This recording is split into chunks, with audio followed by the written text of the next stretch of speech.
మాజీ మంత్రి పెద్దిరెడ్డి రామచంద్రారెడ్డి, ముఖ్యమంత్రి చంద్రబాబు నాయుడు మధ్య కాలేజీ నుంచి వైరం ఉన్న విషయం అందరికీ తెలిసిందే. అప్పటి నుంచి వీళ్ళిద్దరూ రాజకీయ ప్రత్యర్థులుగానే కొనసాగుతున్నారు. అయితే ఇదంతా పైకి మాత్రమేనని, లోపల వీళ్ళిద్దరి మధ్య మంచి సన్నిహిత సంబంధాలున్నాయని కొంతమంది చెప్పుకుంటూ ఉంటారు. వాళ్ళిద్దరి మధ్య రహస్య స్నేహం ఉందని అనుమానిస్తూ ఉంటారు. ఇందుకు అనేక కారణాలున్నాయి. తాజాగా పెద్దిరెడ్డి రామచంద్రారెడ్డి భారీగా అటవీ భూమిని ఆక్రమించి ఫామ్ హౌస్ కట్టారంటూ ఈనాడు ఒక కథనాన్ని ప్రచురించింది. అయితే దీనిపై అయినా చంద్రబాబు ప్రభుత్వం స్పందించి చర్యలు తీసుకుంటుందా అనే అనుమానాలు వ్యక్తం చేస్తున్నారు తెలుగు తమ్ముళ్ళు. ఆంధ్రప్రదేశ్లో కూటమి ప్రభుత్వం అధికారంలోకి వచ్చిన తర్వాత పలువురు వైసీపీ నేతలపై కేసులు నమోదయ్యాయి. చాలామంది నేతలు జైలుకు కూడా వెళ్లారు. కానీ పెద్దిరెడ్డి రామచంద్రారెడ్డి పైన అనేక ఆరోపణలు వచ్చినా ఆయన మాత్రం తాపీగా ఉన్నారు. ప్రభుత్వం కూడా ఆయనపై చర్యలు తీసుకోవట్లేదు. ముఖ్యంగా కూటమి ప్రభుత్వం వచ్చిన కొత్తలోనే మదనపల్లి తహసీల్దార్ ఆఫీసులో ఫైల్స్ దగ్ధమయ్యాయి. ఇవన్నీ పెద్దిరెడ్డి రామచంద్రారెడ్డికి సంబంధించిన భూపత్రాలే కావడంతో ప్రభుత్వం కేసు పెట్టింది, సీటు ఏర్పాటు చేసింది.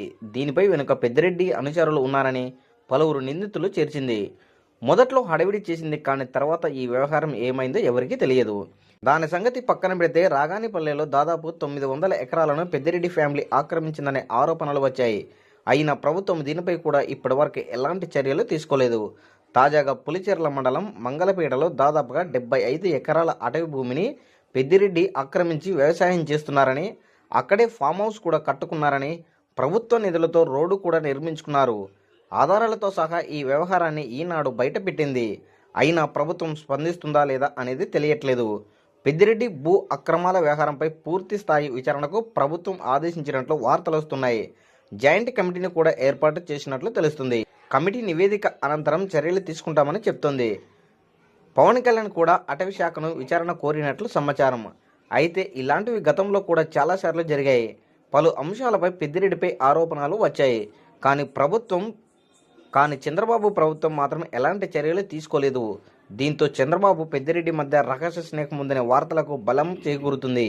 ఇది కూడా అంతేనని చాలామంది భావిస్తున్నారు. ఈ యొక్క వీడియోపై మీ యొక్క అభిప్రాయాన్ని కామెంట్ కూడా తెలియజేయండి.